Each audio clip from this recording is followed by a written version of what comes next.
The Great Council Hall stretched out like a massive dome, filled with creatures from every corner of the galaxy. Floating platforms held delegates from 4 to 7 different worlds, each one more strange than the last. Some had tentacles instead of arms, others glowed with inner light, and a few looked like walking trees with glowing eyes. At the center of it all stood a crystal platform that pulsed with soft blue light. This was where the most important decisions in the galaxy were made. Today, that decision was about Earth. Ambassador Krath from the Dominion fleet stood up on his platform. His skin looked like polished metal, and when he moved, small sparks danced across his surface. He raised one hand, and the entire hall fell silent. "Friends and allies," Krath began, his voice booming through the chamber without any need for microphones. "We are here to decide the fate of the humans. For too long, they have refused to follow galactic law." In the human section, Admiral David Rivers sat perfectly still. His hands were folded on the table in front of him, but his jaw was tight. Next to him, Commander Maria Santos was trying her best to look calm, but her fingers kept tapping against her leg. The humans had been part of the galactic community for only 50 years. In that short time, they had made more noise than species that had been around for thousands of years. They asked too many questions, explored places they shouldn't, and worst of all, they had developed technology that made other species nervous. "The quantum jump drive," Krath continued, "is too dangerous for one species to control. The humans must share this technology with the Council, or face the consequences." David stood up slowly. Every eye in the chamber turned to him. Some of those eyes were friendly, but most were not. He could feel the weight of their stares pressing down on him. "Honored delegates," David said, his voice steady and clear. "We have been over this many times. The quantum drive isn't just a weapon or a tool. It's part of who we are now. We built it, we understand it, and we use it responsibly." A sound like breaking glass came from the Crystal Collective section. Their speaker, a being that looked like living diamond, rose from its platform. "Responsibility," it said, its voice like wind chimes in a storm. "Your species has been in space for less than a century. You know nothing of true responsibility." From another section came angry buzzing sounds. The hive spoke as one voice through thousands of small, insect-like creatures that moved together like a living carpet. "Humans are chaos," the hive declared. "They do not follow orders. They do not respect authority. They cannot be trusted." David felt his heart beating faster, but he kept his voice calm. "We follow our own path, yes. But we have never used our technology to hurt others. We explore, we learn, we help where we can." "That is exactly the problem," said a new voice. This came from the Shadow Republic, being so dark they seemed to absorb light itself. "You help without being asked. You explore without permission. You think you know better than civilizations that are millions of years old." Maria leaned forward and whispered to David, "Sir, the vote is starting." Krath raised his hand again. "The matter is clear. Earth's quantum drive technology poses a threat to galactic stability. Those in favor of immediate exile." The voting began. Each delegation had to announce their decision out loud for all to hear. One by one, they spoke. The Crystal Collective votes yes. The Hive Mind votes yes. The Shadow Republic votes yes. David watched as the count climbed higher and higher. 20 votes for exile. 25. 30. Some species voted no, mostly the younger civilizations that understood what it felt like to be small and afraid. But they were outnumbered. 31 votes in favor, Krath announced. "The motion carries. Earth has exactly 72 standard hours to shut down all space travel and prepare for blockade." The hall erupted in sounds, some cheering, some angry, some sad. Through it all, David sat perfectly still. He reached under his jacket and pressed a small button hidden there. "Admiral Rivers to Earth Central Command," he said quietly into his hidden communicator. "Execute Midnight Protocol. Authorization 77 Alpha." Maria's eyes went wide. She had heard rumors about Midnight Protocol, but she never thought it was real. "Sir," she whispered, "are you absolutely certain?" David looked around the chamber one more time. He saw faces full of fear, anger, and satisfaction. These beings thought they had won something today. They thought they had put humanity in its place. "Commander Santos," he said, his voice so quiet only she could hear, "they just made the biggest mistake in galactic history. They think they can cage us, control us, make us small." He stood up and straightened his uniform. "Time to show them what happens when you try to clip the wings of eagles." As the other delegates began to file out of the chamber, already planning their blockade and celebrating their victory. David and Maria walked calmly toward the exit. Neither of them looked back. In 72 hours, the galaxy would learn that humans had been planning for this day since they first set foot among the stars. The vote to exile Earth wasn't the end of humanity's story in space. It was just the beginning. President Robert Chen walked slowly to the podium in the Great Assembly Hall. The room was packed with representatives from every nation on Earth. Outside, billions of people watched on their screens, waiting to hear what their leader would say. His gray hair was perfectly combed, but his hands shook slightly as he gripped the sides of the podium. "My fellow human beings," he began, his voice echoing through the silent hall. 3 months ago, something happened that changed everything. Our intelligence teams, working in secret across the galaxy, intercepted alien communications. We learned that the Galactic Council was planning to exile us long before they announced it publicly. In the front row, Dr. Patricia Williams sat up straighter. As the head of Earth's most classified science project, she had been waiting for this moment for years. Her dark skin glistened with sweat, not from the heat, but from the weight of what was about to be revealed. "We knew this day would come," the president continued. "Humans have never been good at following rules made by others. We ask too many questions. We explore too far. We dream too big. The aliens saw this as dangerous. We saw it as opportunity." Screens around the world flickered to life, showing images that made people gasp in wonder and disbelief. Massive structures were rising from the ground in deserts, oceans, and mountains. These weren't just buildings, they were entire cities, complete with parks, schools, and homes, all designed to fly through space. "Ladies and gentlemen," President Chen announced, "I present Project Exodus.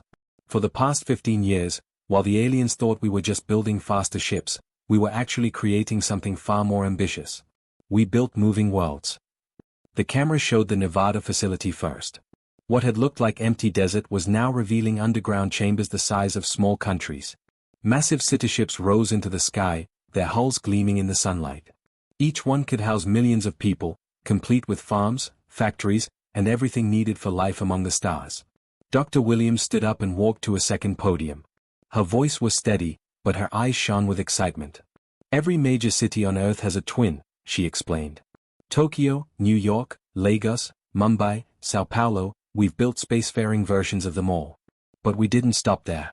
We've created agricultural ships that can feed billions, manufacturing vessels that can build anything we need, and research stations that will let us continue learning and growing no matter where we go."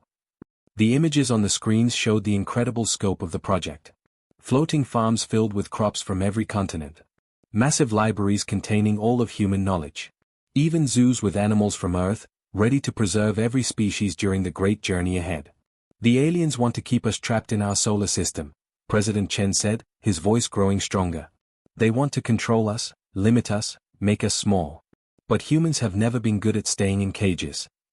In the control rooms around the world, engineers like Dr. Marcus Thompson worked frantically at their stations. The massive quantum drives that powered each citiship hummed with barely contained energy. Every screen showed green lights, all systems ready. "Sir," one of the technicians called out, "all 12,000 cityships are reporting ready status. Population transfer is 98% complete." Dr. Thompson nodded. He had spent his entire career working toward this moment. His children were already aboard the education ship New Horizon Star. His wife was helping coordinate the medical ships. Everyone he loved was ready for the journey ahead. Back in the assembly hall, President Chen was reaching the climax of his speech. "In 57 hours, he announced, 12 billion human beings will leave this solar system. We're not running away. We're not hiding. We're doing what humans do best, we're going to explore the impossible." The crowd erupted in cheers, but Chen raised his hand for silence. "We go as one people, united not by governments or borders, but by our shared humanity. We carry with us everything that makes us who we are, our art, our music, our dreams, our stubborn refusal to accept that anything is impossible." Dr. Williams took the microphone again. "The galaxy is vast beyond imagination. There are places between the stars where no civilization has ever traveled. That's where we're going. We'll find new worlds, meet new species, and show the universe what free humans can accomplish when nobody is trying to control us." The final hours passed quickly. Families said goodbye to the Earth they had known all their lives. Museums emptied their treasures into the archive ships. Farmers loaded their seeds and animals aboard the agricultural vessels. Teachers prepared their students for lessons among the stars. As the countdown reached its final minutes, President Chen spoke one last time to the galaxy. To the alien council that voted to exile us, he said, his words broadcast across every communication channel, we have a message. You wanted us gone? You got your wish. But you made one crucial mistake. You forgot that humans have never needed permission to be free. The countdown hit 0. In an instant, 12 billion people simply vanished. The city ships, the farm worlds, the floating libraries, everything disappeared into quantum space, leaving behind only empty skies and an automated message that played on repeat. We didn't wait to be told twice. Good luck finding us. The galaxy would never be the same. Ambassador Krath sat in his luxurious office high above the galactic capital, sipping his morning beverage and reading the daily reports. 5 long years had passed since the humans vanished from known space, and the galaxy had finally found peace. No more unexpected discoveries that broke scientific laws. No more stubborn questions about why things had to be done certain ways. No more chaos. The metallic being leaned back in his chair, satisfied. Trade routes were stable. Conflicts between species had dropped to their lowest levels in centuries. The younger civilizations had stopped asking difficult questions and started following the rules properly. Everything was exactly as it should be. The new stability, he murmured to himself, using the phrase the council had coined. It sounded so much better than saying they had exiled an entire species. But lately, something was bothering him. Strange reports kept arriving from the outer edges of known space, far from the civilized core worlds. At first, he had dismissed them as mistakes or lies. Space was vast and lonely, and sometimes crews imagined things that weren't there. The first report had come from Captain Vex of the trading ship Golden Prophet Star. His vessel had been caught in a massive solar flare while delivering supplies to a mining colony. The radiation should have killed everyone aboard in minutes. Instead, unknown ships had appeared from nowhere, surrounded his vessel with some kind of protective shield, and guided him to safety. When he tried to thank his rescuers, they had vanished without a word. Impossible, Krath had written on that report. Solar flares cannot be deflected by any known technology. Then came more stories. The pirate fleet Red Claw known for attacking helpless merchant ships, was found drifting empty in space. All their weapons were gone, but the crew was alive and unharmed. They claimed ghost ships had surrounded them, disabled their vessels, and somehow convinced them to change their ways. The pirates were now working as legitimate traders. A research station studying dangerous black holes reported being saved from a gravitational anomaly by ships that moved faster than light itself. A colony ship carrying refugees from a war zone found their damaged engines mysteriously repaired overnight by unknown helpers who left no trace. Every week brought new accounts. Rescue missions that defied physics. Pirates and slavers found floating helplessly with their crews mysteriously changed, no longer interested in hurting others. Dangerous space phenomena being neutralized by technology that shouldn't exist. Krath's aide, a young officer named Zek, entered the office carrying a stack of new reports. His blue skin had turned pale, which meant he was worried about something. Sir, Zek said, setting the papers on the desk, we have 17 more phantom contact reports from the border regions. Ships moving at impossible speeds, appearing and disappearing without warning. Krath picked up the first report and read it carefully. A hegemony patrol ship had detected unknown vessels near their territory. The ships were moving at velocities that should have torn them apart, but their hulls remained intact. When the patrol tried to intercept them, the mysterious vessels simply faded away like they had never been there. Did they try to communicate? Krath asked. Yes, sir. They broadcast on every known frequency. No response. The ships appeared on sensors for exactly 37 seconds, then vanished into what the report calls impossible quantum displacement. Krath set down the paper and rubbed his temples. Each report followed the same pattern. Unknown ships with impossible technology, appearing just long enough to help someone or stop something bad from happening, then disappearing before anyone could make contact.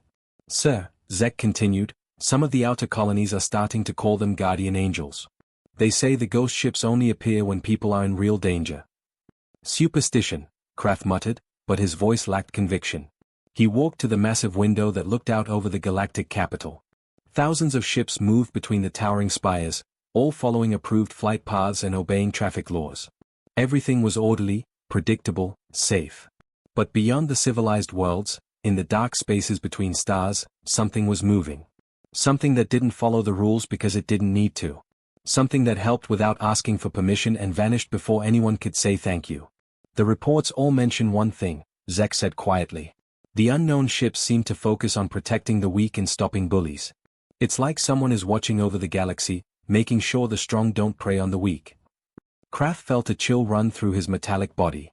He thought about the Council's decision 5 years ago. They had exiled humanity because humans were too chaotic, too unpredictable, too willing to challenge authority. They had wanted to create a galaxy where everything followed proper order. Sir, there's something else, Zek added nervously. The phantom ships seem to be getting bolder. They're appearing closer to the core worlds. Some reports suggest they're not just rescuing people anymore, they're actively hunting down slavers and pirates throughout the Outer Rim. Through the window, the stars looked different to Krath now. Less like distant lights and more like watching eyes. Somewhere out there, in the vast darkness between galaxies, something was moving with purpose and power beyond anything the Council understood. What have we done? He whispered to himself, remembering the vote that had seemed so wise 5 years ago. The galaxy had wanted stability and order. Instead, they had created something far more dangerous. They had forced humanity to become something new, something that watched from the shadows and acted without permission. And now, whatever humanity had become was coming home. The attack began on a Tuesday morning, Galactic Standard Time. Ambassador Krath was reviewing his daily reports when every alarm in the capital city began screaming at once. Through his office window, he could see panic in the streets as citizens looked up at the sky in terror. Massive shapes were emerging from the edge of space itself. These weren't ships in any sense that civilized species understood. They looked alive, writhing, pulsing masses of flesh and metal that seemed to grow larger as they moved. Some were the size of moons, others stretched across entire star systems like living darkness. Sir.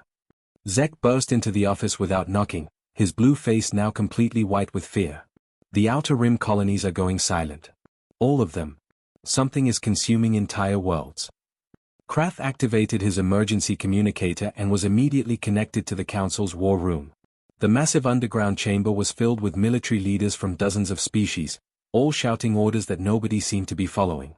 General Drac, the massive rock-like being who commanded the Galactic Defense Forces, was standing over a holographic map that showed the invasion in real time. Red dots representing the attackers were spreading across the galaxy like a plague. What are we dealing with? Kraft demanded as he arrived.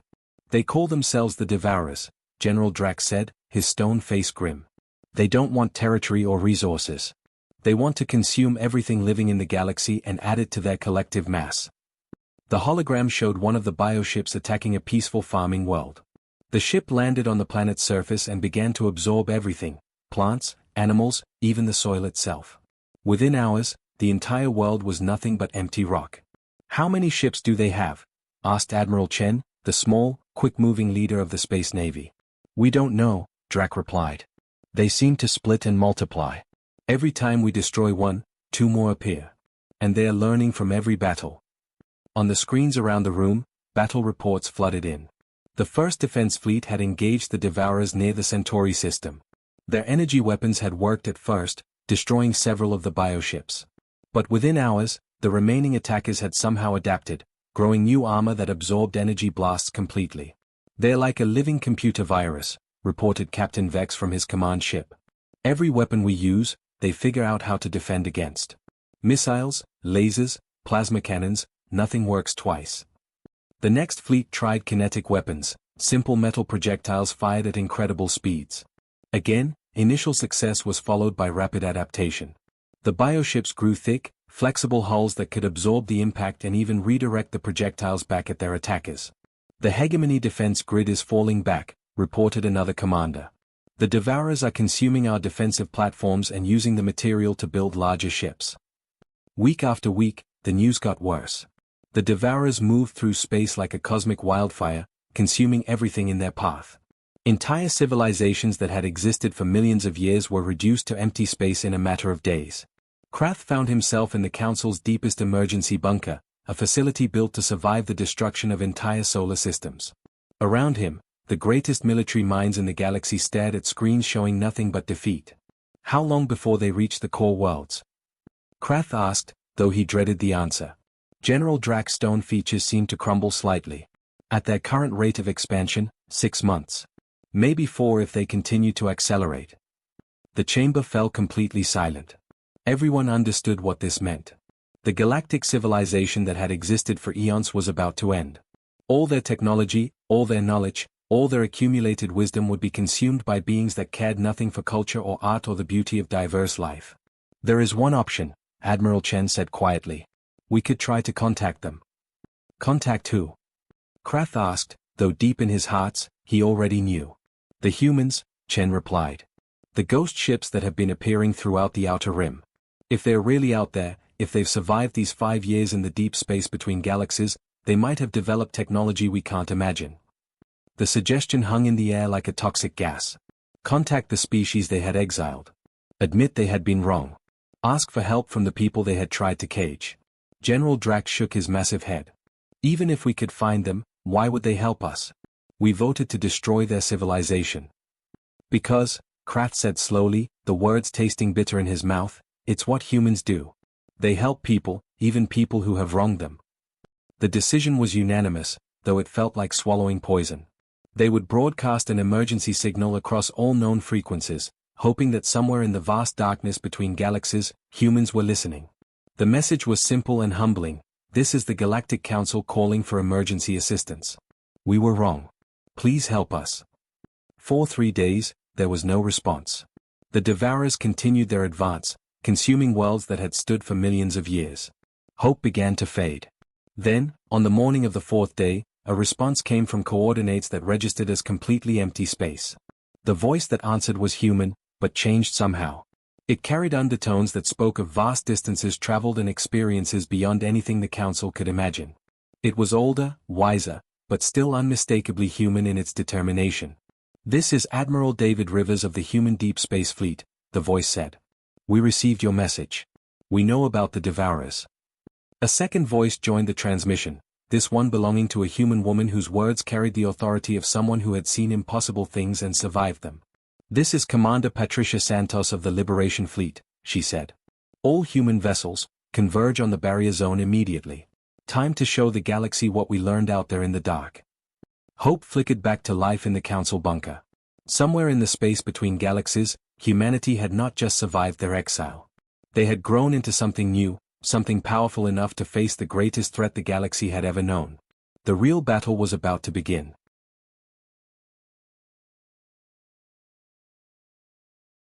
The space around the galactic barrier suddenly came alive with movement. What appeared from the quantum tunnels wasn't the fleet that had left Earth 5 years earlier. These ships moved like they were breathing, shifting through dimensions as if the laws of physics were merely suggestions they could choose to ignore. Admiral David Rivers stood on the bridge of the Freedom's Dawn asterisk, but the command center looked nothing like the military vessels the galaxy remembered. Organic curves had replaced sharp edges. The walls pulsed with a soft, living light.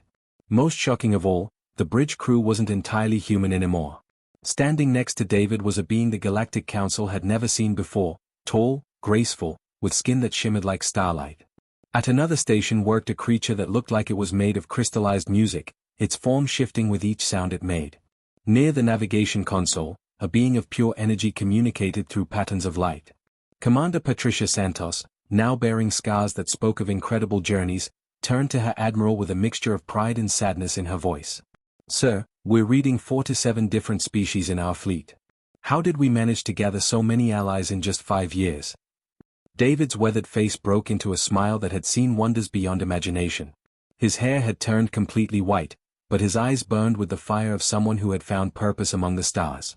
Patricia, when you offer freedom instead of cages, when you share knowledge instead of hoarding it, when you treat every being as an equal regardless of how they look or where they come from, the universe itself responds. These aren't just allies, they're family. Dr. Angela Williams had changed the most of all. Once a simple quantum scientist, she now seemed to exist partially in multiple dimensions at once. Her understanding of reality had grown so deep that she could sense things others couldn't even imagine. Admiral, she reported, her voice carrying harmonics that suggested she was speaking from several realities simultaneously, the Devourers aren't just attacking randomly. They're broadcasting on bioneural frequencies, trying to absorb the consciousness of every living being they encounter. They want to add all galactic life to their collective mind. David nodded grimly. Then we don't fight them the way they expect. We do what humans have always done best, we offer them something they've never experienced before. What happened next would be talked about in galactic history for millions of years.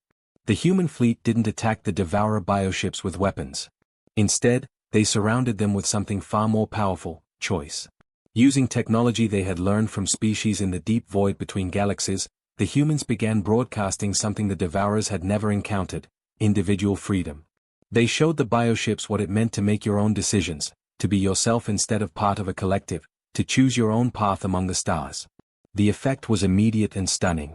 Individual sections of the massive bioships began breaking away from the collective. For the first time in their species history, Devourer units were thinking for themselves. Some chose to continue fighting, but others simply stopped attacking and began to explore what this new feeling of independence meant. "Look at that," Patricia whispered in amazement. "They're not just breaking free, they're choosing to protect the worlds they were trying to consume." The battle that followed wasn't really a battle at all. It was a liberation. Hundreds of bioships that had been part of the Devourer collective chose freedom and immediately turned to help defend the galaxy they had been attacking. Others simply flew away to explore the universe as individuals for the first time. When the last of the truly hostile Devourers had either fled or been convinced to join the coalition of free species, David opened a communication channel that reached every corner of the galaxy. "This is Admiral Rivers of the Human Liberation Fleet," he said, his voice carrying to every world, every station, every ship in known space. "The threat has been neutralized.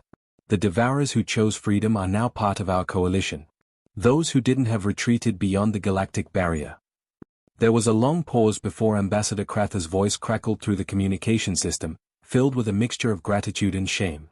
"Admiral Rivers, the Galactic Council offers its deepest thanks. We were wrong about your species. Would humanity consider returning to take its place in the galactic community?" David looked around his bridge at the incredible mix of species working together: humans, star beings, crystal entities, energy creatures, and even former Devourers who had chosen freedom. He thought about the vast reaches of unexplored space still waiting beyond the galaxy's edge, full of wonders and new friends waiting to be discovered.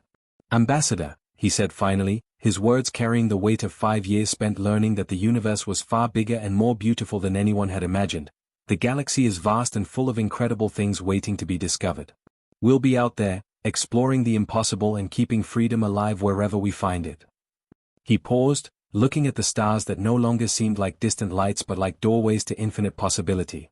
"You're welcome to join us whenever you're ready to leave your comfortable rules behind and truly explore what's possible when beings work together as equals instead of trying to control each other." The transmission ended, and the incredible fleet began to phase back into quantum space. But this time, they weren't alone. Ships from dozens of galactic species broke away from their assigned positions and followed the humans into the unknown, ready to discover what lay beyond the edges of explored space. As the last human ship disappeared, a message played on repeat across all frequencies: "The universe is infinite, and so is freedom. We'll be out here, keeping both alive." The galaxy would never be the same. And that was exactly the point.